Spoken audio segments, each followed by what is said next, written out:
Hey guys, Nanomachines, and today we are doing the long-awaited follow-up video to how to play the Transformers trading card game. Now, I know what you're thinking. Hey Nanomachines, this is 4 weeks after you made the first video, and I would look at you and I would say, shut up. It's only 2 weeks. Just suck on that. You can. So, to start us off, I will have the same format where I break things down into sections.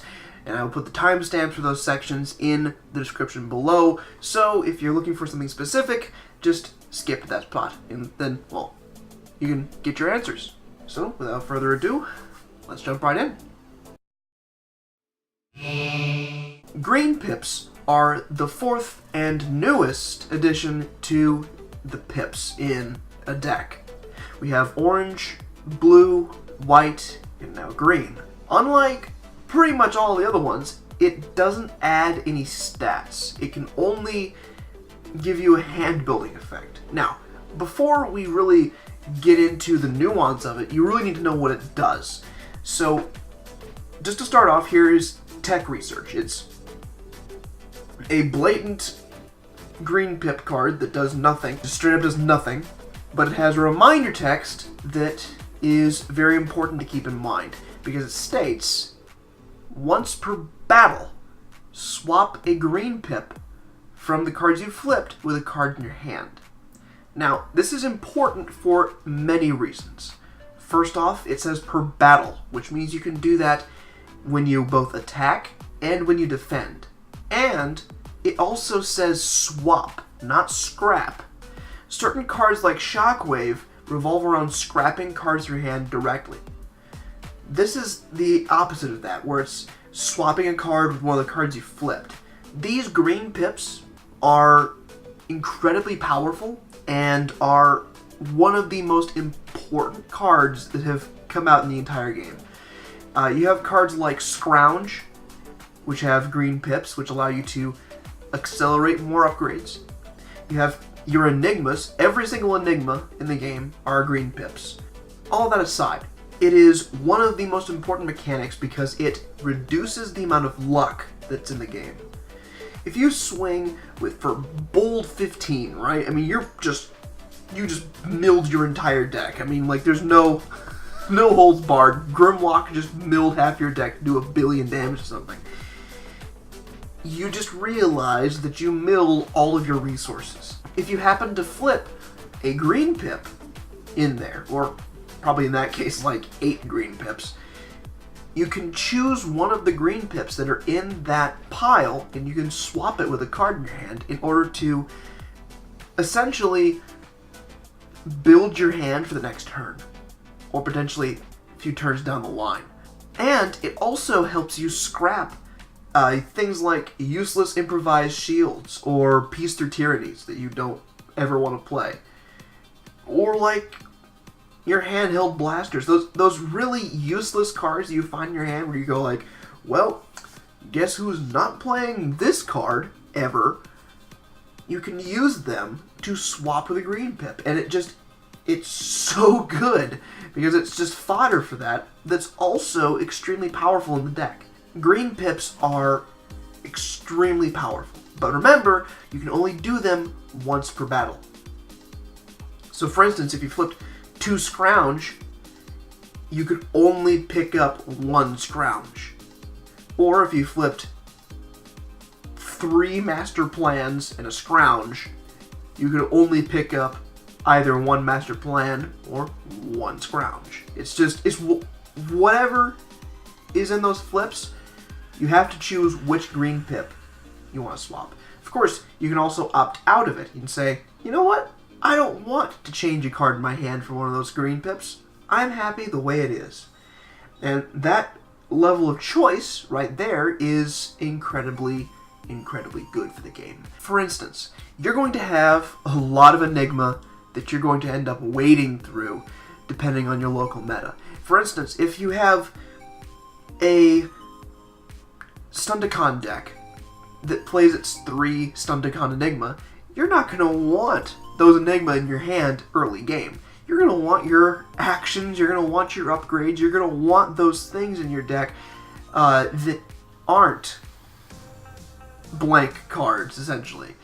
You need your resources, and having the option to swap and not forcing you to swap a card in your hand for a potentially useless card is a fantastic mechanic.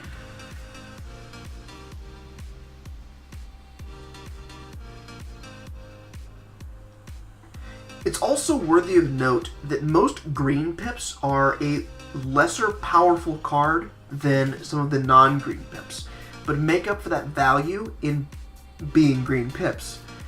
For instance, you could say Scrounge is a worse new designs, because Scrounge is completely random on what you're going to get, and it's completely random of if you're even getting it at all. But it doesn't come out of the hand. And it's a green pip, so you can get it when you need it. Scrounge is my favorite green pip. It's very powerful, and when the list is built right, it is a lifesaver. It's one of the whole reasons my Predacon list works as well as it does. It's so consistent at getting those upgrades on the field using Scrounge that it just explodes upgrades. Now, just because green pips exist doesn't always mean you have to play them. Now, certain lists really like making use of green pips, but others not so much. They really would prefer to play the right cards instead of a budget version of that card, you know? Usually because they have a high level of draw or a high level of bold that they're just, scrapping their hand a lot. Like, for instance, Dinobots. When you play a Dino Chomp and you discard your entire hand, you can't swap for a green pip. So why put that many in your deck, You have to balance it out according to what you think your deck needs, not what you think it should play. One of the most powerful combos you can use with a green pip is with Starscream, Decepticon King, and Decepticon Crown, which has a picture of Starscream on it. So, Starscream can use planning effects to put a crown on top of your deck, and then when you flip it, you can put it back into your hand. It's these powerful effects that allow you to keep reusing the Decepticon Crown, and keep reusing his powerful offensive ability, as well as his defensive one. Green pips make that deck go around. It really does. And green pips make every combiner viable. Well, able to combine. Not all combiners are viable. But to the larger point that I was making, green pips make certain things more viable than they would initially seem. And honestly, if you're looking for more consistency in your deck, I would look no further than a green pip.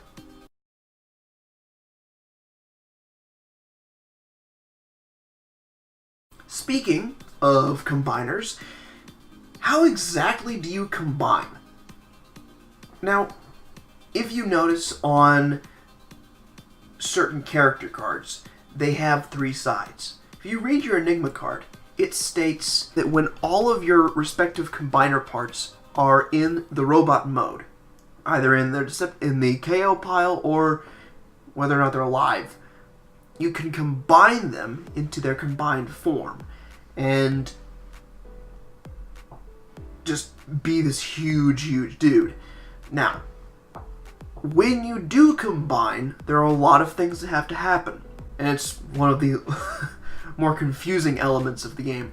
For instance, if you have Menasor, for instance, pretty much when you combine, all health is tallied, including your KO'd characters. So, if Dead End, who has 7 HP, is KO'd, then Menasor, when combined, would have that 7 damage already on him. So if all of your characters were KO'd other than Motormaster, who had 5 damage on him, and you combined into Menasor, you would have a total of 3 HP remaining. Menasor has the total HP of all of his composite parts. Now that makes combiners actually relatively frail when you consider that you're going to be taking a lot of damage early on. But there is a silver lining. Because they are so powerful, you can use them as a sort of final blow-up. And in certain more defensive versions, they can actually take 1 hit, maybe 2. It really depends on the list you're playing, but more importantly, it depends on what your opponent is playing, on depending how long your combiner is going to be able to stay alive. But generally speaking, the faster you combine, the more health you're going to have. Now, when you combine, you actually have the upgrades from your previous characters, but not all of them. You see, when you combine, you get to move over 1 of each upgrade slot. Now, it doesn't mean 1 of each upgrade. It means 1 of each upgrade slots on your characters. So, for instance, if, say we're playing with Menasor, if Dead End had an Energon Axe and a Databank on him, and Motormaster had a Stunticon Swagger and a Force Field, you could, when you combine, take Dead End's Energon Axe, because it's his weapon slot that you can move. You can use Motormaster's Stunticon Swagger and Motormaster's Force Field. But you'd have to scrap all of the other ones, because they don't get to move up to the new combiner. But you can't change it once you've combined. It's just becoming a big character at that point.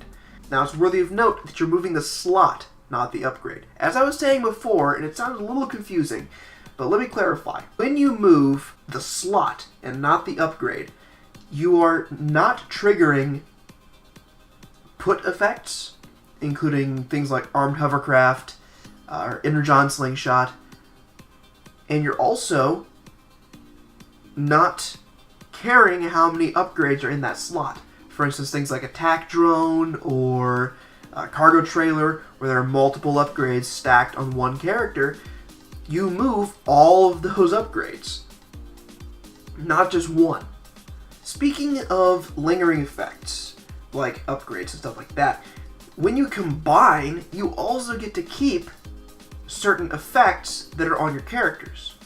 For instance, if you transform Razorclaw into robot mode, and you trigger his effect that he can attack untapped characters, and then you combine, Predaking now has the effect that he can attack untapped characters, because he's essentially all of the characters combined. He's not his own new character. That being said, he doesn't keep the previous abilities from his previous characters, like Bold or Pierce. Those go away. Those constant effects don't carry over. But when you have an effect, like for instance if you played a Brainstorm and you played Supercharge on Razorclaw, right? And then you played the Enigma, that Bold 3 would stay. Effects that are on the characters beforehand, like the end of turn effects, stay on those characters when you combine. It's really weird interaction, but it opens up a ton of doors in terms of strategy. For instance, Predaking can just kill somebody that your opponent is not expecting you to, and it is incredibly powerful. Like Metroplex, if they know you're going to combine, they're going to feed you a small dude. They're going to say, well, sorry there, 6-gun, you're going to take a hit with this force field, hope you live. And then you flip Razorclaw, and then you swing at Metroplex, and you one-shot him with 21 damage, and they go, whoa, that just killed my guy, and now I lose the game. There are certain effects like that that are just incredibly powerful that you should definitely keep in mind when you're about to combine your character. Because your character is frail enough, your combiner is frail enough, that, to be perfectly frank with you, when you combine, it's the end of the game. Either you're gonna win, or your opponent. There's no in between. Or is there?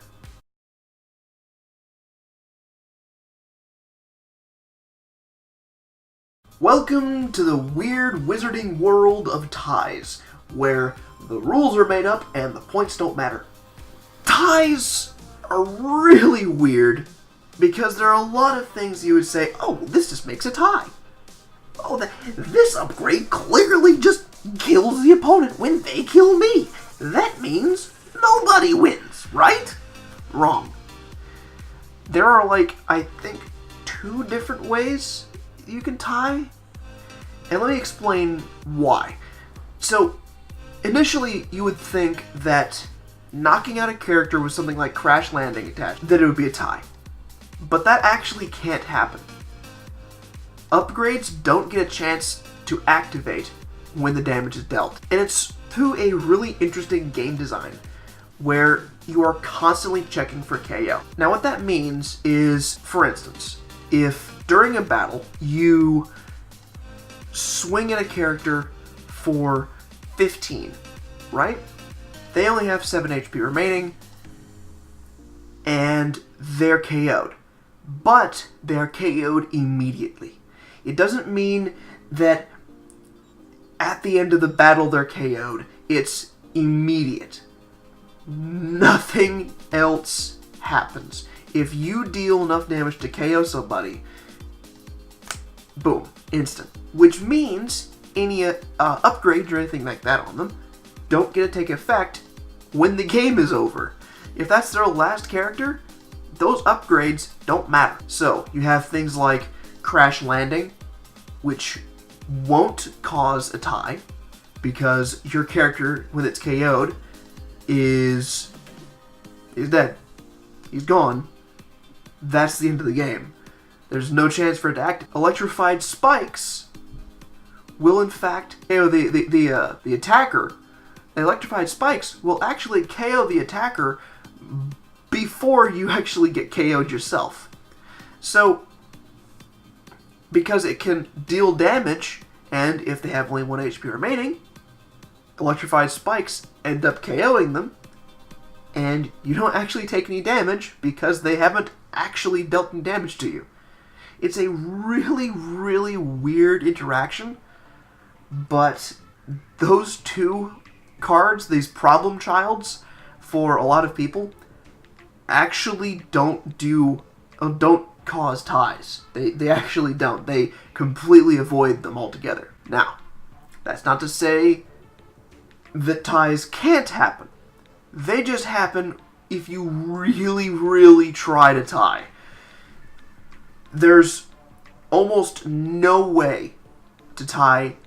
I think, actually, I've done some digging on this, and I think this is the only way you can tie Photon Bomb and One Shall Stand, One Shall Fall.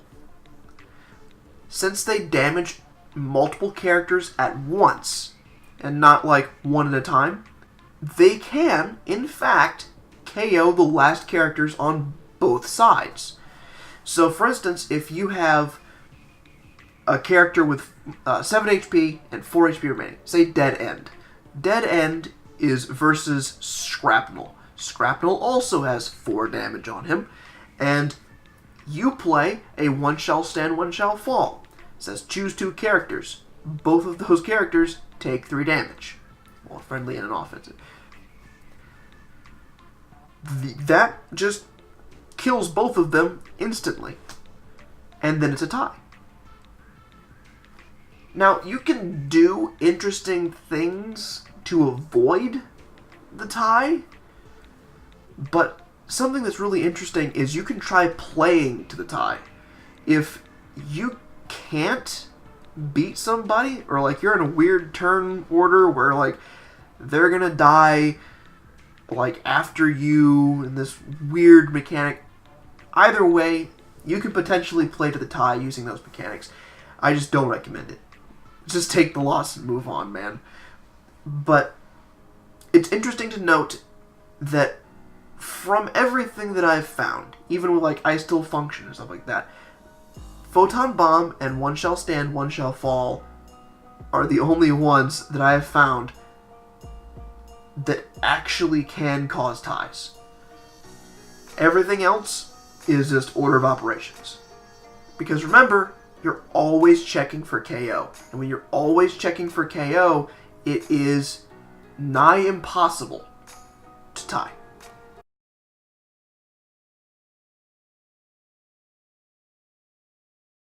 I hope you've enjoyed this video that I put together, and even though that it took a little over 2 weeks to put together, I hope that it taught you something. I really did try to get this out as quickly as possible, but my schedule was not cooperating. But well, what comes after this is deck profiles, hopefully. I've been working with Omega Supreme, I've been working with several combiners, trying to figure them out, and honestly, it's coming along pretty well. I learned a harsh lesson with Omega Supreme, which was, just don't die and go first. So, it's been a kind of a tough one to master, so, I'll let you know when that one, happens. Anyway, I'm gonna go and do what I always do in between videos. Sleep. If you excuse me, I have a lot of sleeping to do.